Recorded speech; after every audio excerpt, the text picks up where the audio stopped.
கோசோங் அதாவது அறவே சீனி இல்லாத பானங்களை மேலும் குறைந்த விலையில் விற்பது குறித்து F&B எனப்படும் உணவக மற்றும் பானங்கள் தொழில்துறையினருடன் பேசப்பட்டு வருகிறது.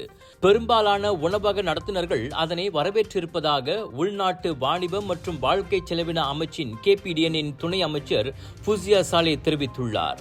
KPDN புதிதாக தொடங்கியுள்ள #ஜோம் கோசோங் பிரச்சாரத்தின் ஒரு பகுதியாக இந்த முன்னெடுப்பு அமைகிறது. இதன் மூலம் பல உணவு மற்றும் சில்லறை வணிகங்கள் மெதுவாக தங்கள் வாடிக்கையாளர்களுக்கு மலிவான விலையில் சீனி இல்லாத பானங்களை பரிமாற வழிவகுக்கும்.